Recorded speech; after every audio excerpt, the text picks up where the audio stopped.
It's Monday, the 20th of December, and it looks like we've come into a run of Christmas beers, or at least dark beers. I mean, it suddenly started with Buddy and then Salihul. Let's see if the run continues. Again, I'm just back doing the blindfold only, so we'll know the brewery, but we'll see. Oh yes, what a treat. What a way to spend a Monday afternoon. Drinking a barrel-aged Lindheim beer. Let's try and figure out what it is. I was pretty significantly wrong on the last two, so I've gotten a third chance here. Let's see.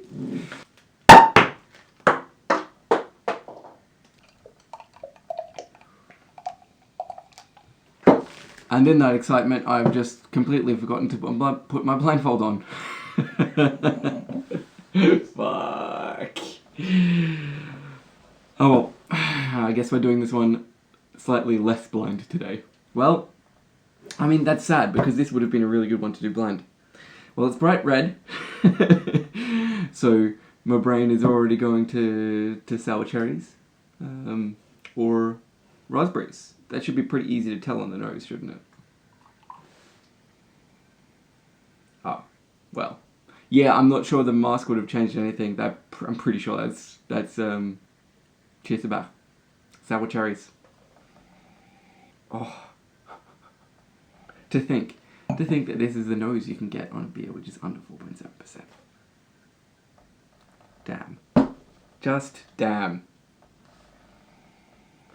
So much fruit, like fresh fruit, as well as funk profile. It's got a minerally character. It's got a slight sort of barnyard funk to it.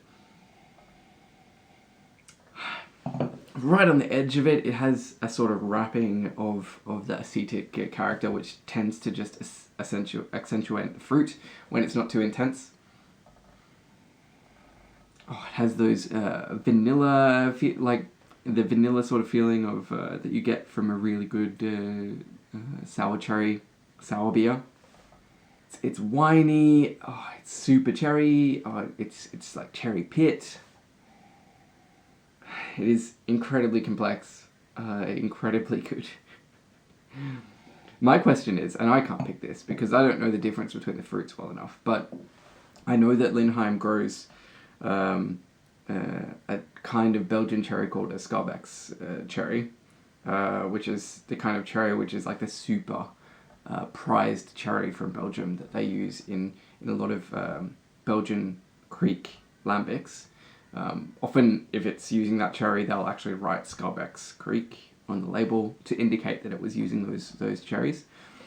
And Lindheim has been trying to grow them. I know that they just brewed a beer with the 2021 harvest of the Scarbeck's cherries. That should be Cool Ship Scarbeck's next summer. I can't fucking wait to taste that. I will totally be driving to Lindheim to taste it. In the summer. Speaking of which, if you haven't been to Lindheim, you have to. Yeah, you're not optional. It is one of the best beer experiences I've ever had in Norway. Spending a day at Lindheim, drinking all of the stuff they had on their menu, and some of the stuff they didn't. Just wandering around the trees, tasting the fruit directly from the trees. Is just one hell of an experience. I cannot recommend it enough. You have to. Let's go in for a taste. It's very good. It's quite sour. It doesn't have the meatiness, the umami sort of character that Lille Blå had and that Lille Sol had. That makes it lighter and easier drinking. But on the other side, it has more acidity than those other two had, and so that pulls in the other direction. At least for me, I know there's people out there that maybe are younger than me, that haven't drunk as much sour beer that I have, that don't have the issue with heartburn, Halsbrand, that I have. Like, these days, I will legit struggle to make it through a 750 bottle of Lambic. Even at 375, I'm going to be feeling it. So, I mean, that's a thing that's really just me, that I have come to particularly pay attention to now, because If I drink a 750 bottle of lambic alone, I'm going to be feeling it for the rest of the night. Oh, no. It's beautiful. It's light. It's full of cherry and cherry pit and vanilla and funk, mineraliness. It's a very Venus beer. And to think that like you could give this to a wine person, they'd be very interested for one. But the second thing is like for a wine person, it's just like having a beer, having a something like this that they can drink that's under 4.7% is unheard of. Especially with that level of complexity, it's just you could blow a few wine drinkers' minds with that. Awesome. Let's figure out what's going on here. Let's figure out exactly what it is.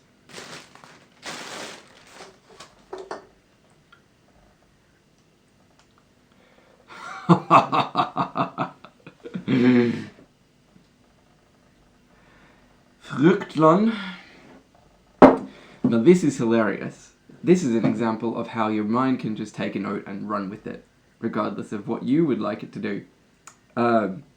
Because this beer, okay, for the first thing, I've drunk this beer before. This summer, when I was in Lindheim, I drank that beer. I did not recognize it right now. For the second, it's got a heck of a lot more than just sour cherries in it, and I didn't pick up on a single one of those notes. Wow. So let's go through them one by one and see if I can pick them out now. Sweet cherries. Morella. So there I'm looking for a sort of cocktail cherry note. Almost a cherry candy note. Honestly, cannot say that I find that. Sour cherries. Obviously, I definitely got that one. Blackcurrants. There was Solberg in it. Oh, now that you say it. Yeah, they're there. Look, I was thinking a little bit while I was tasting it. There's a little bit of a weird sort of rubbery thing going on there. A little plasticky thing. And that's can be just a part of the funk, is what I was thinking. Nope. It was blackcurrants. And when I know that it's blackcurrants and going back to it, smelling it again, it's obvious. Oh, it would have been actually very interesting to do this with a mask on. It would have been, because I wonder if I would have been less influenced by the colour of it to think that straight away that it was sour cherries. And the other thing was raspberries and strawberries. Oh man. It's possible to pick out the raspberries, and there's a strawberry jam note. What the fuck, man? What a mindfuck. What a mindfuck. That's hilarious. I am so disappointed that I just thought that it was just sour cherries. I think that is the overwhelming flavour in there, but it has such a strawberry jam note, actually, now that I think about it. And what's hilarious is that you can go through that list, and all of them except for sweet cherries. Sweet cherries can be very sour cherry, so that was maybe not surprising to me. But all of them, it's possible to pick them out one by one. So I think if you really analysed it, if you said that there was 5 fruits in here, and you really analysed it, you may be able to find each of those. But when I was so certain that it was just sour cherries, that's all I was getting. That's all I was getting. Which is hilarious, because now there's so much strawberry jam there. There is so much strawberry jam there that I just, I'm shocked and appalled. Clearly not bringing my A game today. That is upsetting. That is upsetting. Some of what I thought was the funk has just done a 180, and it's blackcurrant. Tricky, tricky beer. If there's anyone else still tasting blind with me, I would really love to know what your impressions were when you first tasted this. Did your brain go down the same path as mine? And did you think it was sour cherries? Or did you suddenly start picking up those blackcurrant and strawberry notes that I'm getting super clearly? Oh well, I'm just kicking myself because of how badly I did on the blind tasting. But yeah, that's blind tasting for you. Some you win, and some make you look like an idiot. Right, cheers. Thank you again, Lindheim. This is absolutely world-class, incredible beer at a wonderful alcohol percentage. Keep it up, and I freaking love these labels. Absolutely beautiful. Alright, see you tomorrow. 4 beers left.